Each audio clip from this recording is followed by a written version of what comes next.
All right, we're back for week 6 of Processing Blue. I got the man Mike Kaye, Panthers beat writer, with us. Mike, we're having real football this week, not practice, not preseason, not play, real football. Are you Yeah, excited? it's kind of nice. It's kind of nice to be where we're at right now, right? It did kind of feel like the Frank Reich era was off to a very slow start from Yeah. like a timing standpoint. It was like we were waiting for actual football. It felt like for 2 years, but here Yeah. we are. Well, the cornerstone of the Frank Reich movement era is Bryce Young, the number one draft pick.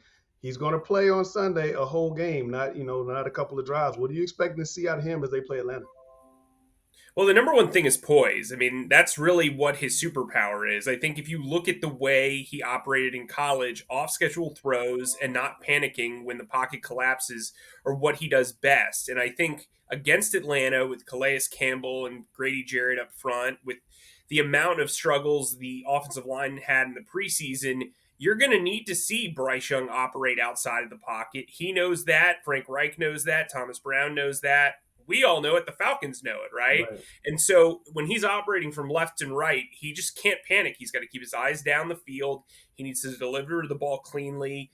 His weapons need to help him out. Now, that's something we didn't see a ton of in the preseason. Mhm. Guys need to fight for the ball. They need to attack the ball with their hands. And I think Adam Thielen is the perfect tone setter in that regard. I expect him to be targeted quite a bit. Mhm. We still don't know about the statuses of Terrace Marshall and DJ Chark. Terrace Marshall has practiced the last few days.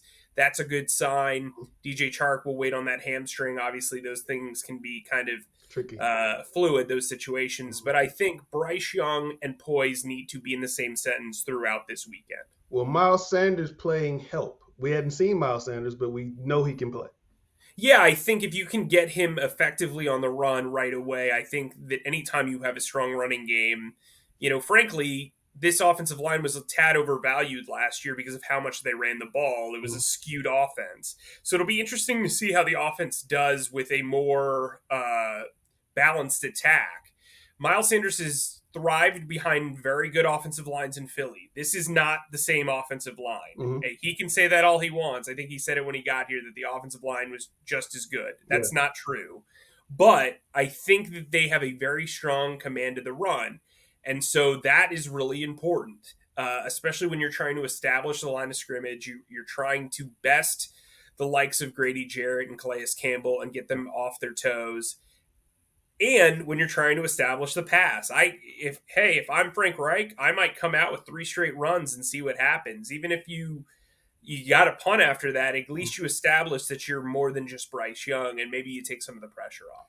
You warned us, I think, on the very first episode we had on here that Austin Corbett might be on the pup list, meaning he would miss the first 4 games. That's happened now. You just talked about the offensive line not being that great. How big an impact is that going to have on the run game? How big an impact is that going to have on Bryce? Well, I think it's going to have a big impact on the running game. I mean, Austin Corbett was the best player on the field last year, in my opinion, from an offensive standpoint. And he's a guy who can push the pile, he can open up holes. Chandler Zavala is a rookie. Cade Mays is another guy who's in the right guard conversation. But realistically, the guys that need to pick up this running attack and really the offensive line overall are Bradley Bozeman and Taylor Moton. Those are the two really big vested veterans on this offensive line. They're leaders. Brady Christensen had a pretty strong summer, bounced back after some early struggles and injury stuff. And I think they can play well as a unit. I think it's just finding that chemistry and running the ball. And I think from a pass blocking standpoint, again, Corbett was the best pass blocker, in my opinion. Brady Christensen did a nice job as well. Taylor Motton's been pretty consistent throughout his career. They just have to figure out what they're doing with Ike Ikwonu. I know he had his struggles in the preseason. I'm not as worried as others. I think he will bounce back with more reps as most blockers do. Mm-hmm. It's just a matter of how they can facilitate blocking for Bryce and how the scheme really protects him. Because really, in order to be successful, Bryce Young should be throwing the ball maybe 25 times early on and hoping to complete about 18 of those passes. And in order to do that, you need to have protection. And I think he's a guy that really would thrive with elite protection in front of him. Okay. You also talked earlier in this podcast about how long the Frank Reich offseason has been. What are your thoughts on this first offseason for Frank Reich? Has he gotten done what he needs to get done? I think he's really set the tone from an efficiency standpoint. There's no wasted movement in practice. Mm-hmm. All the practices seem upbeat. Even after a couple of really rough preseason games, the attitude has always kind of been there. Mm-hmm. They've always been very consistent. Like you've covered college, high school, pros. You've been to every sort of practice there is. Mm-hmm. You know when a team is lagging in practice. You know when a team is just doesn't have the goods that week or that day. Yeah. And I think that's never changed. It's always been a constant with this team. And I think that's something, I only covered Matt Rule for 2 weeks and I covered Steve Wilkes and he did an amazing job, on game day. But I think this has really been like a static group. And I don't mean that in a negative way. I Mm-hmm. think having a static energy at practice every single day lets you know that the tone doesn't change. Nothing really rattles this team so far. And so I think Frank has done a really good job of filling out this coaching staff with teachers. Yeah. And that's really important. It's one thing to motivate guys, it's another thing to teach them. And I Right. think there's a really good mix there. I also think he has really good lieutenants in Todd Wash and Deuce Staley, the offensive coordinator Thomas Brown, defensive Mm-hmm. coordinator Ejiro Evero. Their main leadership group is really important, and I think that's shown in how this team has attacked this offseason. Excuse me. All right, the Panthers are changing their defense, going to a 3-4 look. It hasn't looked great in preseason. What are okay? We agree on that. What do you think are the biggest weaknesses of this defense? Well, I think up front, they really don't have a true nose tackle. And typically, to run a 3-4 defense, you need a guy who can take up blockers. Mm-hmm. And they don't really have that. We thought Marquand McCall was going to be that guy. Then the Panthers named Raekwon Williams the starter, and he was gone a couple of weeks later. And now you've on the team website, you got Shy Tuttle, who, when they originally signed him, that was the plan for him to play nose tackle. Sure. He's not your traditional 3-4 nose tackle. This is a guy who's a penetrator. He's not a guy who takes up blocks. So it'll be interesting to see how they kind of use all these multiple fronts and get him, on the center, on the right guard, on the left guard, what they do, how they place him around the lineup. I do think Derek Brown's going to thrive in this system. I think Deshaun Williams gets the system. He's got experience in it. The group as a whole leaves a lot to be desired. I mean, two late arrivals in training camp made the roster as the backups to Williams, Tuttle, and Brown, Mm-hmm. and LeBrian Ray and Nick Thurman. And so they really like them. I just don't know if I see them as like rotational players at the NFL level. I mean, one of them was in the USFL just a little while ago, and the other one was bouncing off practice squad. So it'll be interesting to see what happens moving forward there. I'd also say, cornerback depth is interesting because Troy Hill is going to be expected to play a lot as that top backup now that they've moved on from Keith Taylor and Stanley Thomas Oliver. It wouldn't shock me if Stanley Thomas Oliver, who signed to the practice squad, was elevated the first week just because of his special teams prowess. We obviously saw Marquise Haynes get put on IR on Monday. They're going to have to rely on DJ Johnson, which I've said is not very fair to this guy who is trying to figure out what he's doing. Yetur Gross-Matos and Justin Houston are going to have pretty elevated roles. We'll see what happens. I think Shaq Thompson's had a really good preseason, but I also think the thing I kept seeing was inability to stop the run. And Panther fans here for a long time have seen that over and over and over again, is the inability to stop the run. Now you go 3-4. Is that going to be a problem again, you think? I think so with this current group. Yeah. I mean, I think when you get into a 3-4, right, you're creating space. Yeah. And so while it's cool to trick everybody in the passing game, it gets really difficult when you have guys who are on that second and third level who are not prepared to stop the run.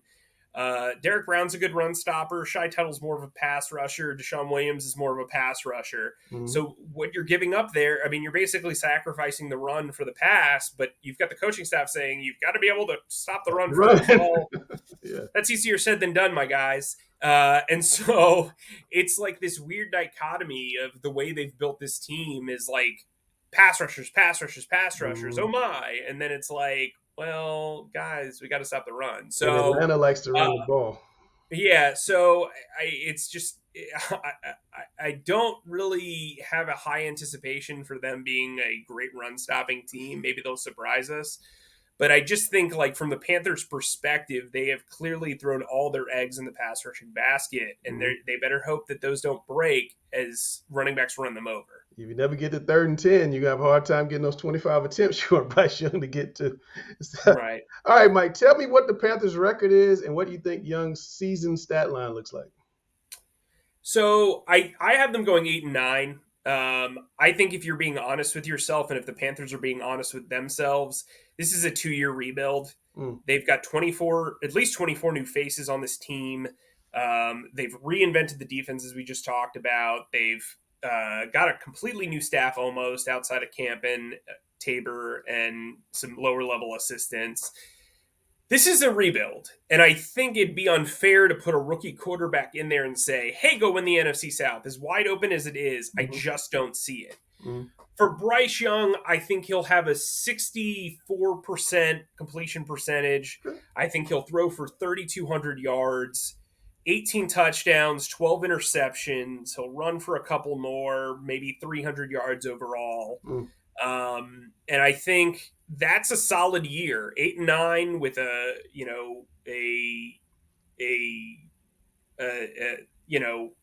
8-12 is pretty good. I think that ratio is pretty good. I think this is a lot to ask of a rookie. I don't think that this team is uniquely talented from a depth standpoint. I think they're going to be behind in games, which is going to ask Bryce to throw a lot.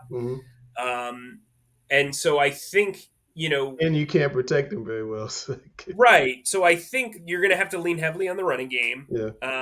And look, I think Bryce, as long as he can make it through a 17-game season and put up pretty solid numbers, which I think those would be. I mean, everybody wants 4,000 yards, but people don't realize, I covered the Eagles. They were founded in 1933. They didn't have a 4,000-yard passer, even with Donovan McNabb, Randall Cunningham, Michael Vick, until about 2019. Yeah, so Panther fans remember that other first number overall pick who had 4,000 yards his first season. So I think they might think that this guy could come out and do the same thing. I don't know, but I know there's high expectations. I still think they're going to go 10-7, although your soliloquy makes me think maybe I need to drop that down, maybe to 9-8. But I still think they're going to go 10-7. I think the NFC South is gettable. Do they have enough defense to get there is my biggest question. I don't know if they can stop the run, and then that might change my prediction. But I'm curious, Mike, what do you think? Who do you think are going to be the team's offensive and defensive MVPs? So offensive MVP, I think it's going to be Bryce. I think that it has to be for them to even contend. He really, if you look at this team, I don't think it's significantly better than what they had last year outside of the quarterback position on paper, right? That's an important position, though. Yeah, it is. Well, and that's why I think I think they overachieved last year. Let's not for nothing. Steve Wilkes did an incredible job last year. This team was a 4-win team on paper. Yeah. When you looked at it, and they won 7 games. Yeah. I think they come back down to reality, but still win an extra game. And I think that's a really encouraging sign. And I think Bryce Young's going to have an encouraging year. Okay. It's just a matter of keeping him upright, right? Defensive MVP, look, Shaq Thompson was a guy I thought needed to take a pay cut. I thought he was getting up there. The linebacker position isn't valued like it used to be. He took that pay cut. He returned. I got to tell you, he has had an incredible offseason. I think he looks like a completely different player. And not that he was terrible last year, but I think he was not – he didn't have that fifth gear, that star players have last year. I don't know what it was. I came mid-season. I didn't get to see him in training camp. Right. But what I would say is this. I think he's practiced extremely well. This new staff loves him. He's going to be a guy who's going to be leading this team, over the next couple of years, because I think he is going to bounce back. You're going to see his stat line fill up, and he is going to make plays for this team. I hate to disagree with you because I know you're the expert and you're one of the best NFL writers in the country and everything, but the best player on defense is this guy. That guy. He's the best player on the team. Sure. He's going to be MVP on the defensive side. Who's the best rookie? He who should not be named? Is that Brian? He should not be named. Who's the best rookie on the team not named Bryce Young? So I really like Chandler Zavala. I think that if he gets the right guard job and runs with it, when Austin Corbett comes back, I think you could see some other movement on the offensive line as well. He's a guy that I think is just an absolute mauler, an impressive player. I really think he's going to have a strong year right off the bat. Really, the only reason why he fell to the 4th round is because of injury history. So this is a guy, if he is healthy, he can really kind of lay the foundation for this offensive line for a while. That'd be good to have offensive linemen step up in the year. We know that they're going to struggle on the offensive line. All right, the Panther fans are going to know what you think about Sunday's game. Who's going to win? Give us a score.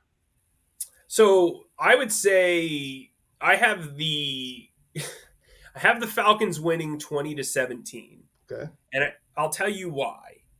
These two teams always play each other tough. They do. If this was at home, I would pick the Panthers probably 20-17. Okay.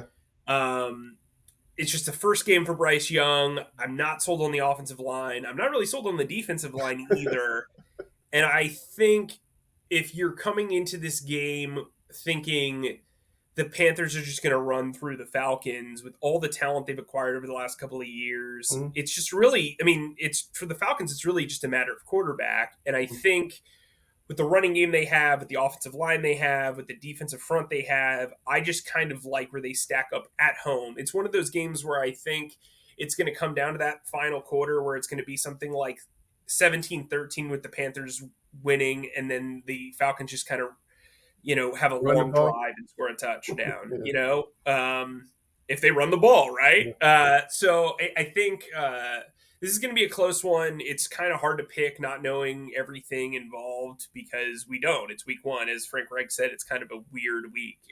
I don't think it's going to be an indication of how good the Panthers are. I don't think it's going to be an indication of how good the Falcons are. I just think when you're at home, you're facing a rookie quarterback. The Falcons have a really good defensive front. The Panthers have kind of a lot of questions on the offensive line. I'm going to pick the team at home that can kind of pin their ears back and rush. Okay, I'm going to go glass half full. Bryce Young throws the game-winning touchdown pass to Adam Thielen with 25 seconds to go, and the Panthers win 23-17. That's my pick week one. Ooh, I like that. There you go, a little spicy. Now it's time for my favorite part of the show. Mike, it's time for Kaye's Takes. What you got?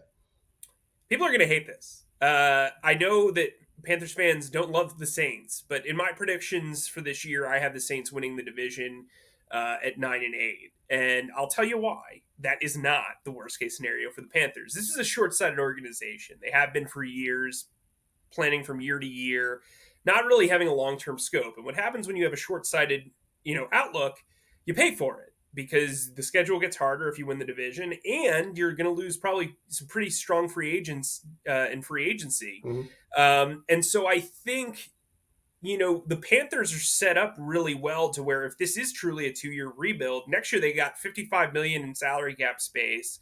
They can make a lot of things happen around Bryce Young. And really, this season's all about evaluating Bryce Young. The Saints don't really have that player. They don't have a player who can just be like the beacon of hope.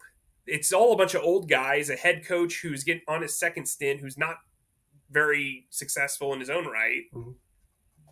And if they overachieve and they win and they win the division and they're eliminated in the first round of the playoffs, what do the Panthers lose there if they go 8-9 and lose out on the division crown? I think that sets the Panthers up for a really, really nice run. They've got a second place schedule again. They can spend a lot of money around Bryce Young. Bryce Young doesn't have the pressure of having to defend a division title. And here we go. The Panthers can be on their way. And so I think when you look at the Buccaneers, they're not very talented. They're probably going to be among the worst teams in the league. Then you look at the Falcons, who kind of have that even playing field with the Panthers. That's kind of why I picked them at home. And so I think it wouldn't be the end of the world for the Panthers to see the Saints win the division. That's who I think will win the division. I think Derek Carr is the best quarterback in the division from a proven standpoint. I think Bryce will surpass him over the next few years. But Derek Carr and a bunch of returning veterans stack up much better because Derek Carr is like the new guy that they dropped in the solution because this defense has played in that defense. A lot of their players are returning after being with the franchise for several years. The Panthers are almost starting from scratch. They're flipping everything over. And I think it's easy to go with the devil you know as opposed to the devil you don't know. And right now, we know who the Saints are. They're a middling team who has a lot of continuity. And typically continuity wins out when you have 3 middling teams in a division. Okay. You said a lot right there. You also said people wouldn't like that. You said Saints win the division. That's the team Panther fans hate the most. You also said wait till next year. That's a term that Panther fans don't want to hear ever again. All I know is they're going to go 10-7. They're going to win Sunday 23-17. Bryce is going to throw a touchdown to win the game. I'm sticking to it. I hear what you're saying. It's logical. Sometimes you got to go glass full, not half empty. We'll see. Hey, look, I could see it happening. I'm not. It's possible. I'm not knocking it. All possible. All is possible. I think it's possible. I think this team could surprise a lot of people, mainly because we don't have a lot of answers, right? And so I think there's a lot of open-ended questions that need to be solved over the first month of the season. If they can kind of, go 2-2 during this first month and take one of these first two division games, I think they're in really good shape. The issue becomes, can they kind of get past this first half of the season healthy? Because if they can do that and get some momentum going, especially after an early week 6 bye, then they're going to be in spots to really contend. But when you look at the schedule, you've got the first two division games, then you've got the Seahawks on the road, then you've got the Vikings, who are a returning playoff team, at home, then you have road trips to Detroit, who's getting overhyped like crazy, and then Miami. And then you've got an early bye, which doesn't help you if you've got like a very thin depth chart from a defensive standpoint. It's hard for me to wrap my mind around that and be totally optimistic. But then again, even if you don't like the wait till next year, the thing that you need to focus on is Bryce Young. That's what this season is about. Nothing else matters. Okay. This is about Bryce Young. You could lose Ejiro Evero to a team for a head coaching job next year, and then the defense changes again. Right. You could lose Thomas Brown to a head coaching job, and then the offense is switched up a little bit, and the play calling switched up. You never know what's going to happen, but what we do know is Bryce Young has 4 years on his contract, a 5th-year option. He is the guy that they traded up for, and if he is successful, this team can be successful long term. All right, we'll get our first good look at Bryce on Sunday, and we'll be back next week to talk about Game 1, the Game 1 performance, look ahead to Week 2. Thanks for joining us, Mike. We'll see you guys next week.